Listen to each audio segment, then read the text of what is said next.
Welcome to Be a Smarter Homeowner podcast, where you'll discover strategies to save money, save time, and be better organized in managing your largest financial asset and biggest expense, your home. Your hosts, John Bodrozic and Beth Dodson, who are co-founders of Homeowner, have been supporting homeowners for over 20 years. They are here to share with you their tips and suggestions, as well as interviews with industry experts, with the goal of helping you become a smarter homeowner. Now, here's your hosts, John and Beth. Hey everyone, welcome to Be a Smarter Homeowner podcast. I'm Beth Dodson, one of your hosts, and with me is John Bodrozic, our other host for this show. Today, we are going to talk about Homeowner AI again. We told you that Homeowner AI within our platform, Homeowner, is really going to enhance the ability for you to be the smartest homeowner possible. So we're going to talk about today. And today, if I recall correctly, John, specifically, we're talking about Homeowner AI as it relates to your overall finances of the house. That is correct. Yes, it's the whole adage of everybody tells you your home's your largest financial asset and biggest expense. And when I ask our customers, where's all the data about this? The answer is it's scattered everywhere, and I don't really have a good picture over, tracking my asset value and my equity and all my expenses and all that kind of stuff. So can we essentially give guidance to users about why is it so important to kind of bring all these things together and give people better visibility in what I call financial visibility into understanding home value, mortgage balance, equity, big deal, all those kinds of things. It's a huge aspect because at the end of the day, my other analogy here is a lot of people who, manage their finances, stocks and bonds and investments and cash and credit card, they're all tangible, and they're primarily what I call almost 100% financially oriented. Right. Correct. It's like, okay, you look at your investment portfolio, you hope it's going up, right? And whatever sort of income it might be producing. But the house is both an asset, but there's also the lifestyle and emotional component to it. Yeah. Right. You live in your house. It carries emotions with it. So therefore the lifestyle and emotions sort of oftentimes tends to take over, and we forget about the financial aspects of the house. And that's kind of why I think we're trying to kind of provide better financial visibility for our customers and any homeowner about the financial aspects of the house. Yeah, we talked about the home being an asset class. Real estate is an asset class that is used to create generational wealth and just wealth in general. So that's one thing. But one thing that you talked about briefly is the expenses. So for those of you who are on the phone or can watch us or listen to us, we also, per the Consumer Expenditures Reports by the U.S. government, our homes are our largest expense. We spend approximately 31 to 33% annually on our homes, and that's everything from mortgages, taxes, any kind of maintenance expenses, any kind of projects expenses, any new furnishings we want to put in them because maybe we're new to home ownership. That's a lot of money to be spending on our homes each year. It's a third of our income that we may not be able to use for something else.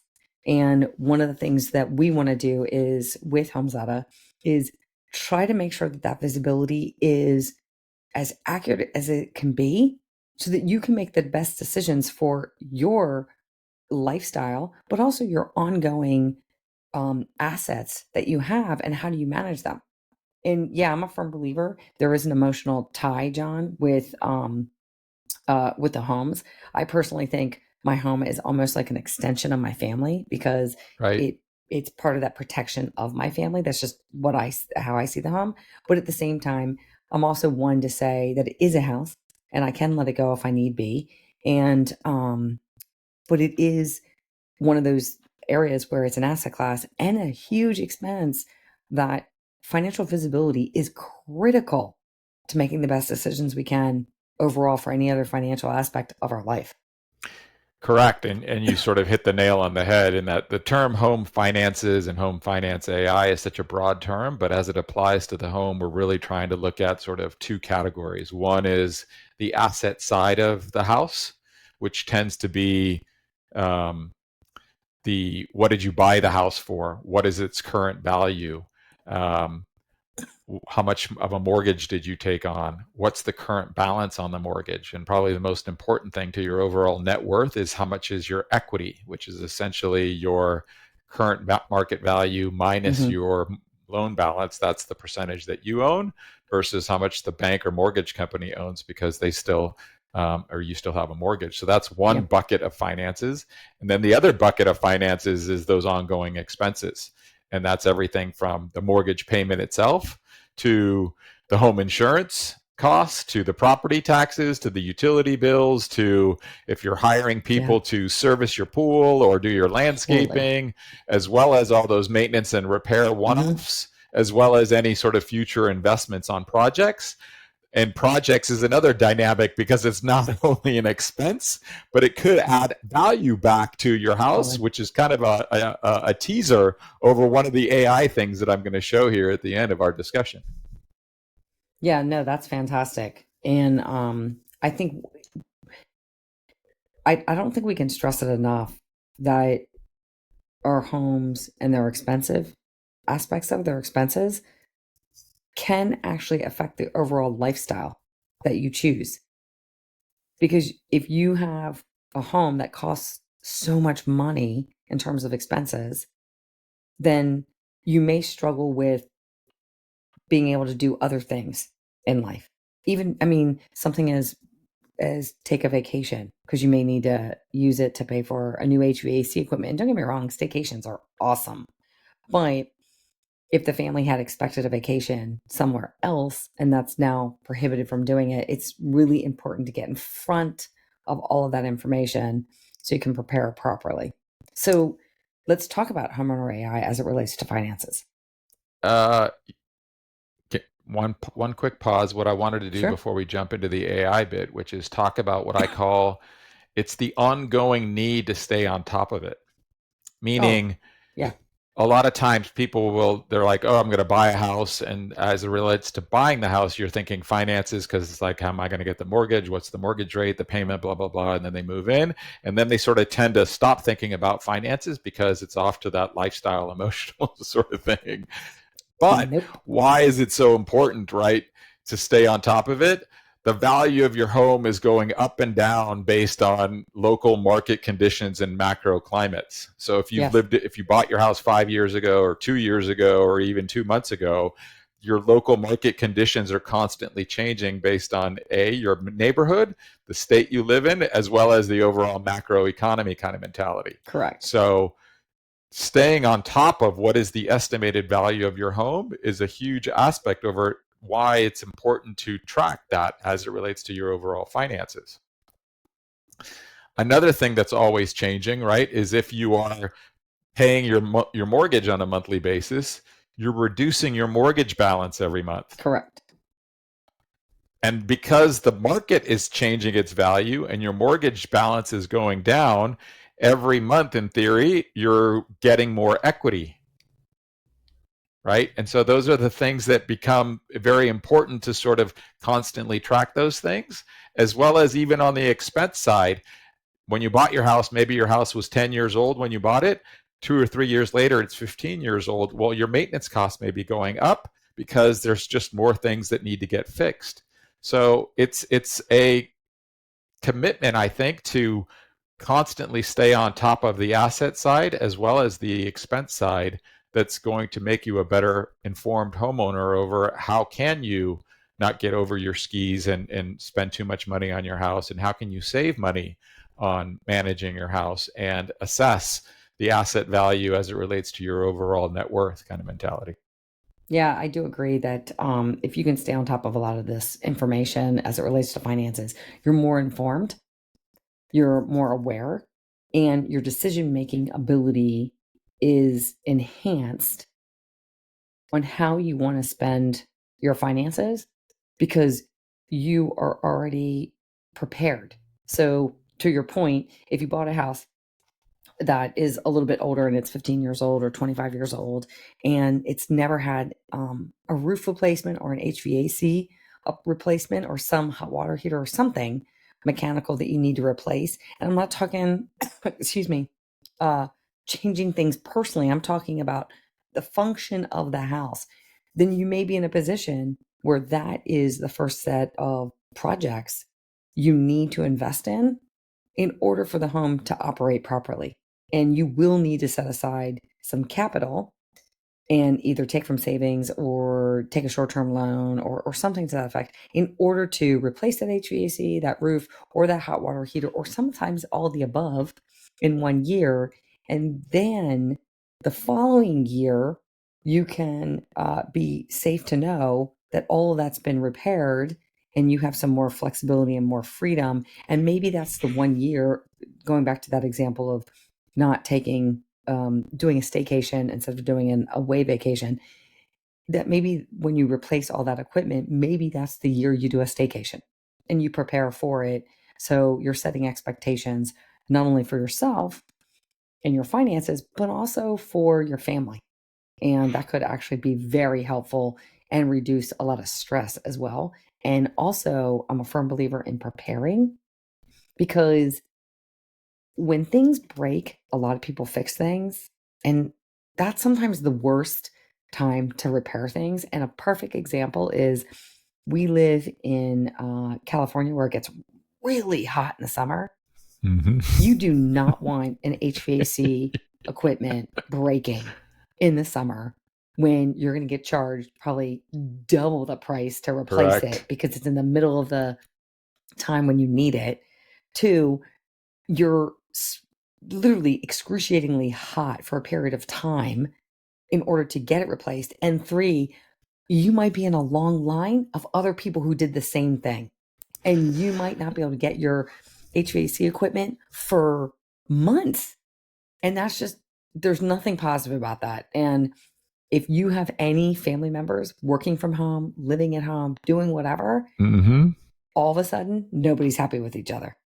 Yep. And it leads to one thing after another, not just finances, but emotions and everything else. And so to your point, I'm a firm believer.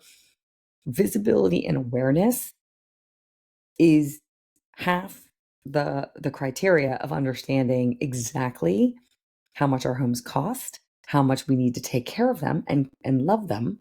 And then two, how we can actually understand their long-term value, because we are caring for them.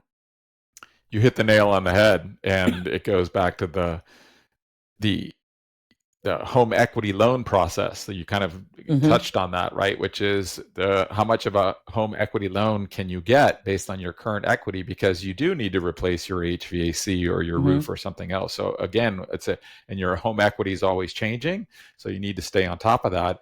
Another use case over why you want to stay on top of that, which is add it to the mix over, should we sell this house and get a different house, or should we stay in this house? Because you could sort of understand how much equity you have. Is the market growing where you are? Maybe you want to stay in the house, and you're okay with investing $5,000-$10,000 in the next 3 to 5 years to kind of keep it up to date kind of mentality. Or you might be in a different situation where your house is 25-30 years old and you're like, I might be facing some $30,000-$50,000 bills. Maybe now is the time, based on we've lived in this house 5 years. What did we buy it for? What could we sell it for today if we got the current market value? We're going to have a whole other episode about how to, price your house and selling and that whole dynamic. But let's just sort of assume that you could sell your house for what all these automated tools are telling your home is worth. Then you sort of incorporate that into the decision making over to sell or stay. Again, it's one of those things. It's not just the value of your home, it's lifestyle, it's choice, it's where you want to live, family, career, job, etc. But the financial aspect should be a huge component over understanding those kinds of personal decisions. Correct. Yeah. Agreed 100%. All right. Let me do a quick screen share. So for those on the audio, We are going to be showing a bit of a video and demo, so you can always come back during this timestamp. Okay, Elizabeth, can you see the screen? Yeah, and look, we were just talking about, on a side note, property values, and there was a blog post that we committed to on the 6 factors to consider when keeping the value of property high. Yes, and so, side note. Yeah, actually perfect side note, because this is for audio listeners, we're on the finances dashboard inside of Homes Auto, and right up front, it basically tells you, hey, the current estimated value of your home is $516,000, and your remaining principal on your loan is $288,000. Woohoo! And it's even showed you on the scorecard down there that it's calculated, because you can either do this yourself or Homes Auto will try to do this at initial sign up. Your mortgage payment of $2,360 a month kind of mentality, and how much of it is going to principal versus interest. And like Beth said, we even do lots of other content that even gives you more education. Yeah. So if you haven't figured this out, we're huge on financial visibility, but also educating a lot of people on sort of these financial terms, because it's very new for a lot of new first-time homeowners. And furthermore, just on a side note on all of that, which is good, there's not one house that is actually the same than any other. Different people live in it, different financial implications happen, different locations, different furnishings, different details, different ways of using the home. So keep in mind, when we're sharing a lot of this information, your experience may be unique to you. Correct. And so just keep that in mind. And for those people who see, oh my gosh, a monthly mortgage is $2,360, that some people may think that's ridiculously high. Some people may think that's, too low. I mean, whatever the case may be, this is a sample and everyone's different. Yes, and that's actually a good segue that I forgot to sort of mention is for those customers who do decide to sign up for Homes Auto. When you sign up and you enter in your address, that's what makes all of this data unique and specific to your home. That's the key, because every address is different. Your location's different, your value's different, the square footage is different, the age is different. And so entering in your address allows the tool to basically get all this information for you.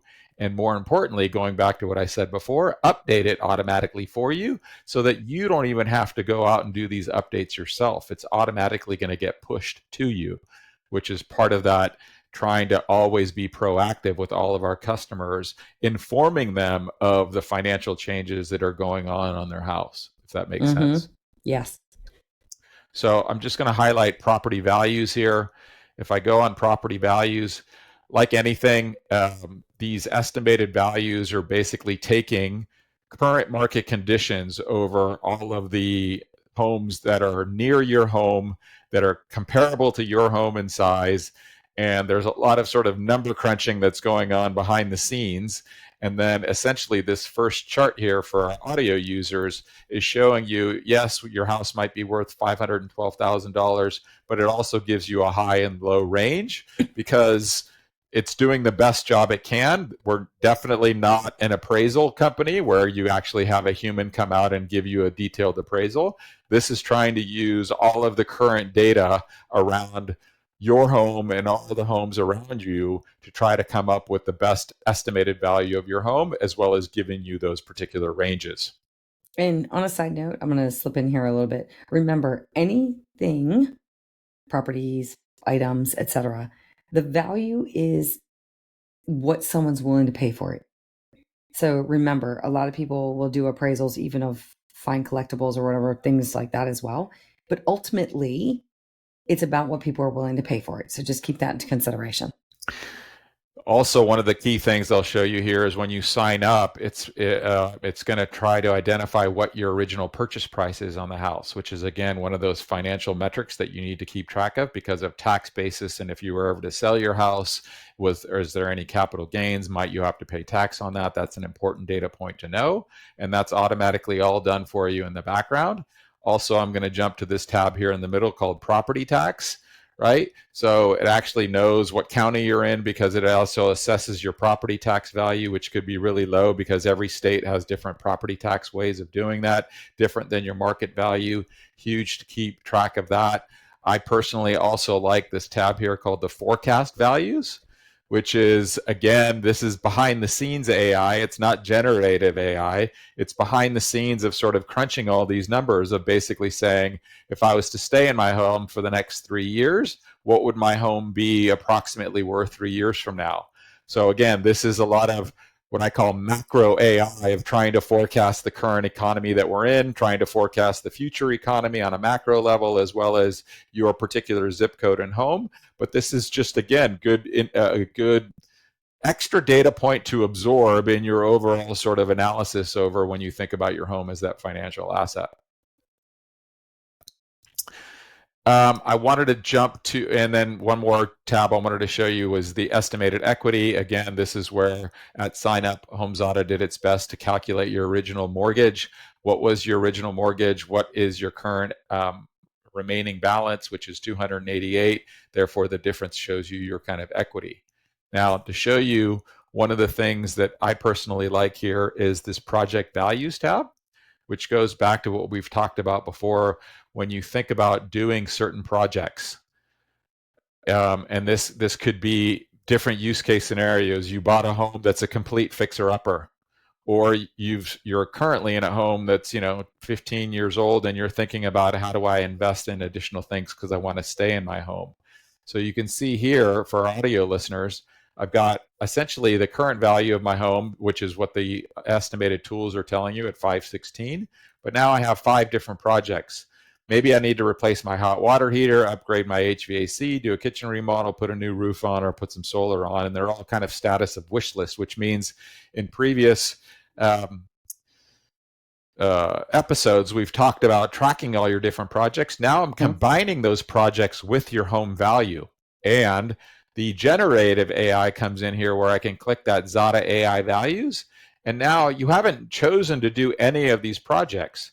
But there's a lot of statistics out there that says, based on how much you spend on that project, you might not get a 100% ROI on it, because part of it has to do with the cost that you actually pay for it, or the marketability of you competing with other homes.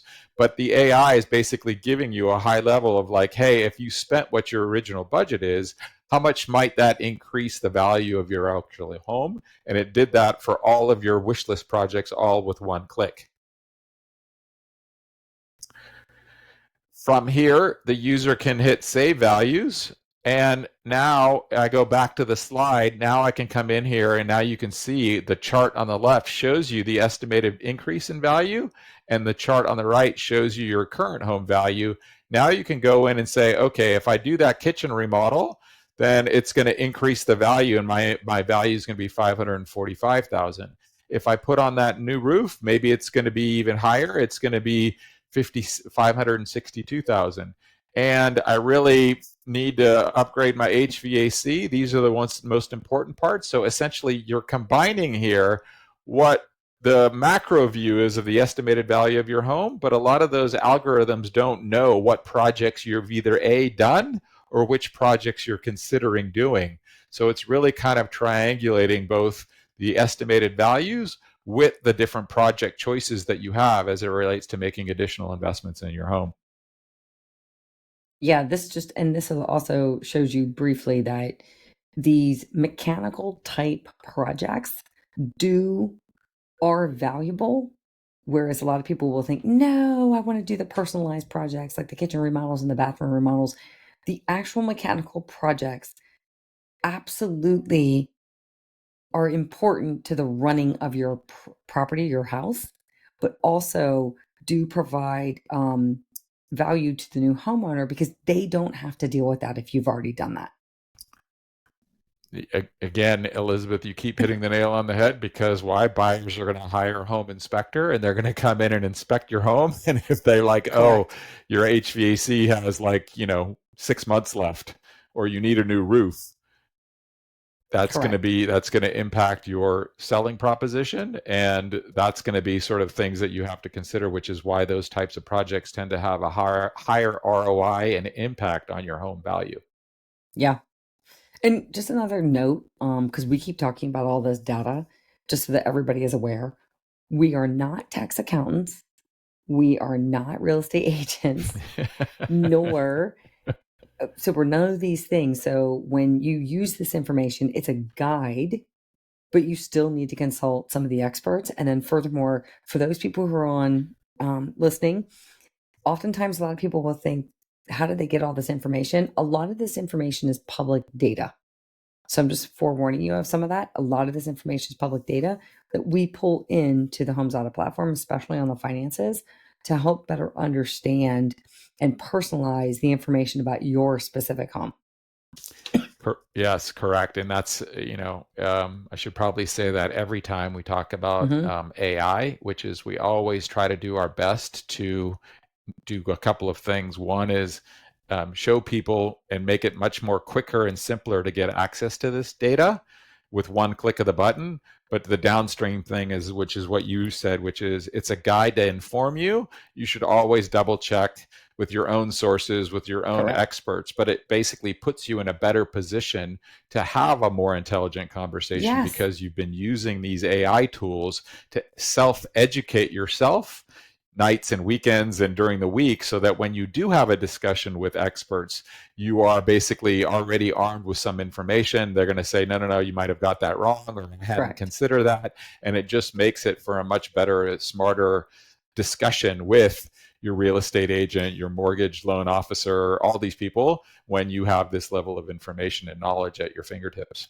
Yeah. And always remember, when you are talking to all these different service providers that you work with from a financial perspective, remember to give them the information.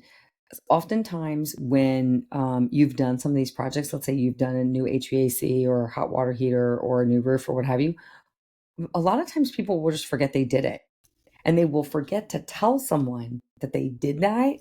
And there's impact to your tax basis when you are doing projects right before you sell. You do need to consult with your accountant. But the other thing is, there's a lot of people that forget to tell their real estate agent that they added a hot water heater, or they made a modification, or they put a Moen low flow meter on their home. All these things are extremely valuable. You may think that they're minuscule or minor, but they add value to the home for the new homeowner, and they could be a unique selling point for the home. So remember all of these details and make sure you include them when you're discussing it with your providers. Elizabeth, you provided a great segue to the one last AI interaction that I wanted to share. You probably didn't even know it, but you did it because that's what it's just, I don't know, some sort of kismet there. But anyway, we got time for one more. In the upper right-hand corner for our audio listeners is a section called Actions and Discovery. The very first AI action there, it says, get home investment analysis. Mm-hmm. All the user has to do is click on that information.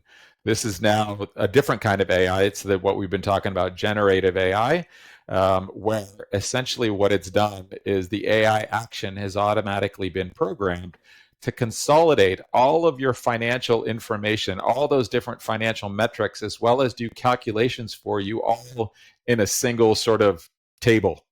And I did this for our audio listeners in less than 10 seconds. And it's essentially created a table where it goes through all the major investment metrics. I bought my house for $310,000.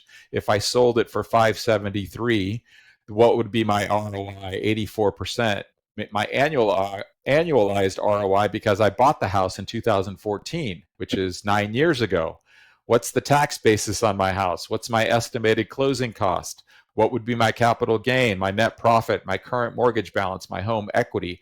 All of that information in less than 10 seconds gives you a very complete financial picture on the asset side of your home, which is absolutely amazing.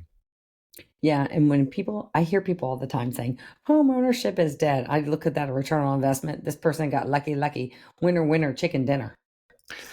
Yeah, because again, the home is not just, it's a financial investment. We've talked about that as well. Yes. It's a lifestyle. It's, neighborhoods, it's peace of mind, it's quiet, it's whatever you want. You want to live in an urban area because you want to be close to things. All of those things are important, but looking at your home from a financial asset perspective also is a great thing. And this kind of goes into my example here is, I've been a homeowner for going on, I guess, 25, maybe 30 years. I know how to calculate all these numbers. Hmm. But the time Oh, yeah. for me to go find all these numbers, oh, what did I buy that house for? Because I've been living in that 9 years ago. What's the current value? I need to go find that. What's my Hmm. current mortgage balance? I need to go find that. I need to pull out a spreadsheet. I need to calculate all that. Even an experienced homeowner who knows how to do all these things, it's going to take them a half hour to an hour to kind of go out and Yep. consolidate all that information.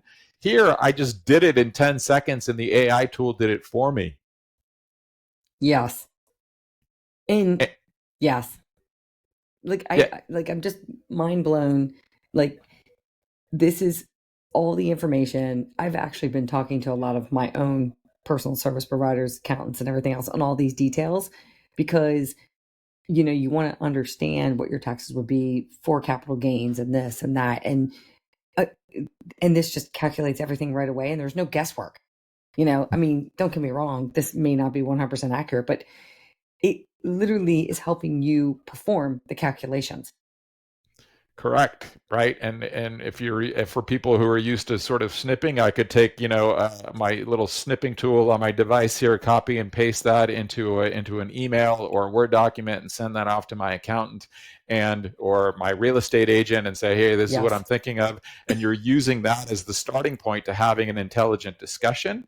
Again, so that they're validating that the AI is calculating things correctly, or that they agree that the market value might be slightly or higher or lower. All those things just, again, arms you with a much better, smarter, intelligent discussion with the people that you might need to help you get a home equity loan or sell your house or get insurance or whatever the case may be. And it makes it shorter and much more valuable because everybody's working off the same sheet of information. It also, I mean, I look at this because we were talking about at the very beginning, this particular house, I believe, is in Nashville, and their mortgage rate was 2360, $2,360 a month. And we said, what do you think it's high, low, whatever? Just ignore that for a second. But in some areas of this country, $2,360 is a low rental payment. And I just looked at this data point and said there was an 84.79 return on investment in just a short period of time that this person bought this house.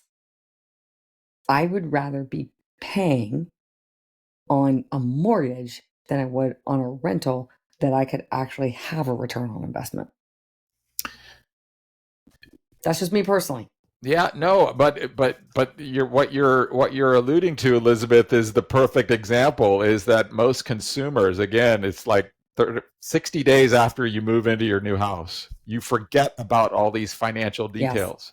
Mm-hmm. And with Homeowner AI, you can just click these once a month, once a quarter, once a year, and it's done for you. And now you're in a much better point of thinking Yeah. about all these different financial dials. It's kind of like that old stereo system where you could set the bass and the treble and the Yes. volume. It's like, Those what were are the all these best. different settings? Mm-hmm. And what do all these different settings mean to you and your financial situation? It's so important to have a system to be able to track this, stay on top of it, and then Yes. being able to give you current analysis as well as potentially future analysis.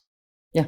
100% agreed. I mean, this just being the best informed homeowner about your personal situation helps you in any situation at all. I mean, I just think that this is really important, and it's so apropos that we were just talking about this kind of stuff with various people in the last like couple of days, and I'm like, yeah, this is really important to have a more complete understanding. It's not, I don't think it's complete. You still got to talk to your providers that know the tax laws and know this and know that. But it helps you make better decisions. I see people, and we've seen it during the last several years and stuff. People are just moving and they're doing this and they're doing that. And I think a lot of people are making rash decisions sometimes, whereas some people probably aren't making decisions fast enough. There's all that going on. So how can you make informed decisions? This allows you to do that.